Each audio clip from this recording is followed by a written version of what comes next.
back, ladies and gentlemen, to Poultry Reels channel. Another podcast time. Let's see what this week's discussion is going to be. So, as always, Poultry Reel has freedom of speech while I interview Poultry Reel on his chosen topic. So, Poultry Reel, the stage is yours. Any trolls will be sent to Banville. So, leave any constructive feedback down in the comments below, or you'll be sent to Banville. Poultry Reel, take it away, the stage is yours. So just 2 quick points today, folks, and we're going into American politics. Now, I will be asking for V. Wilson 92's thoughts because he is related on one of the issues here.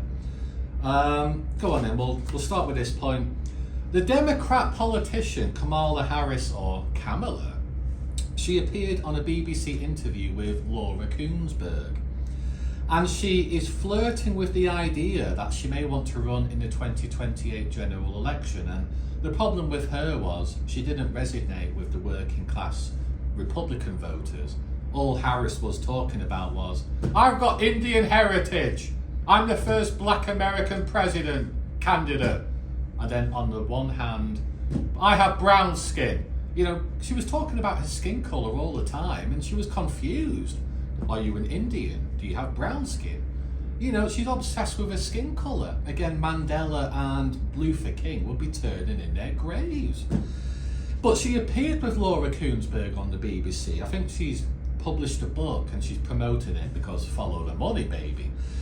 And similarly, Donald Trump wants to break the US Constitution by flirting with this idea of running for a third term, according to this clown Steve Bannon, who's recently come out of jail, called Banville Penitentiary. So the American government circus, it seems to gain more momentum as we go along.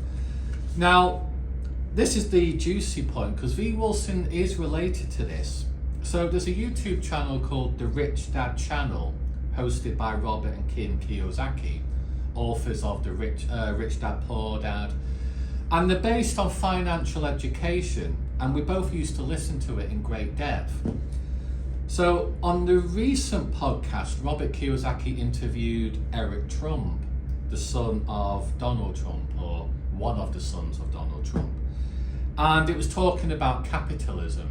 Now, that's a different rabbit hole. I agree with free market capitalism, where consumers have the choice to shop at a business which treats them well, offers good prices and good service. Because if businesses pass their costs on to consumers have more cash in their pocket to save, invest and spend within the economy. I agree with that, I love that. But I don't agree with greedy bankers in the City of London and Wall Street being bailed out by central banks and governments whenever they make a mistake, for example. Although that's not capitalism at all. But that's what they were talking about. And Eric Trump and his father Donald, they actually have a Bitcoin venture capital firm, although he is the president. Is that a conflict of interest where, I think it's called the Genius Act that Donald Trump has recently passed, which promotes Bitcoin and stable coins to American investors, whilst the Trump family actually own Bitcoin as part of their investment portfolio. I found that fascinating. But Robert didn't push back against Eric Trump on that issue. Follow the money. So all I want to ask on this is Robert Kiyosaki, Donald Trump and Eric Trump speculating with cryptocurrency, stable coins and Bitcoin with this Genius Act by hoping the price goes up, like Warren Buffett has taught us with the greater fool theory?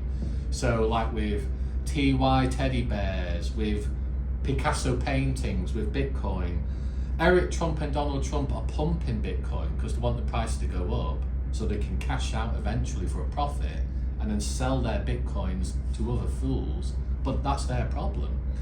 Or is this Genius Act or Robert Kiyosaki and Eric Trump doing the right thing? Because Bitcoin's going to the moon, baby! So V. Wilson, what are your thoughts? Definitely interesting points that you've raised there, and it's a good call that is a conflict of interest, especially while being in power and then making that a law while still actually holding some Bitcoin themselves. Definitely a major conflict of interest there. So yeah, I do agree with your points of view there. And also, is it going to the moon? Is that why they've created that act. It's all about you. Question everyone and question everything. So everyone's vulnerable to Polter Real's famous catchphrase there. And my final point with this is, folks, is I would say find real mentors and teachers in life who practice what they preach. And when we look at Robert Kiyosaki, he's declared bankruptcy multiple times previously because he's used too much leverage or debt from the bank to buy his rental properties. Donald Trump has declared bankruptcy on a casino in bloody Las Vegas. The only person to do that. So look at a person's track record when receiving advice from any mentors. But then again, you know, I've been transparent. I've actually fallen out with people. Mr. Josh Manning, who was a good pal of mine, because he was so pumped on XRP and Bitcoin. And I pushed back by saying, Josh, my friend, all you are doing is hoping the price of XRP goes up so you can sell it to another fool and basically dump your crypto on another person. And I was deleted from Facebook. I was ridiculed. So I think with Donald Trump, Eric Trump and Robert Kiyosaki, are they correct in pumping Bitcoin and stable coins as investments? I would be very careful when taking advice from them. But if you have spare investment capital, like a 10% allocation, and you're prepared to lose that money, go ahead. This is not financial advice, by the way, guys. Absolutely, I don't want any court cases because I don't want to be sent to Banville, but that is one method that you could do. I mean, one of our mentors is a character called Phil Town. He allocates 10% of his capital to new IPO businesses launching on the stock market, but they don't have that track record. That's why it is rolling the dice, but he acknowledges that. But with Robert Kiyosaki declaring bankruptcy multiple times, be careful when taking advice from that clown. Donald Trump and Eric Trump, they have a Bitcoin or it's actually a crypto venture capital firm whilst they are serving as government. Is that a conflict of interest? Hell yes. But those are just my thoughts.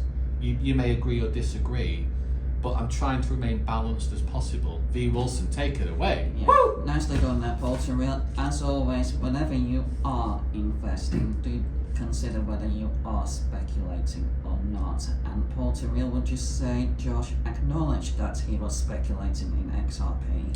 Yes, he did, because he used to post it on Facebook, and he was actually taunting other people.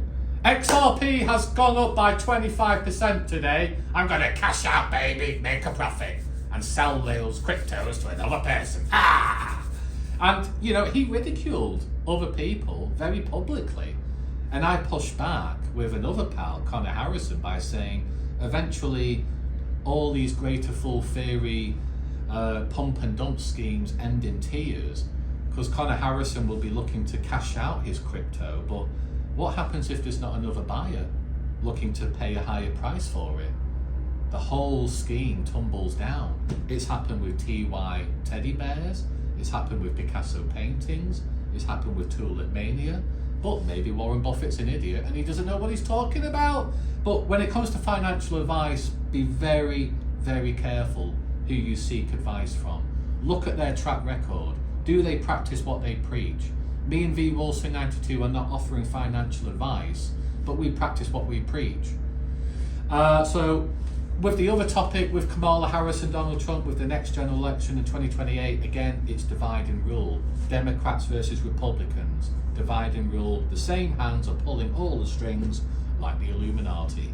Yeah, buddy! Question everyone and question everything. Stay tuned for this podcast premiering on Polter Real's channel. Peace.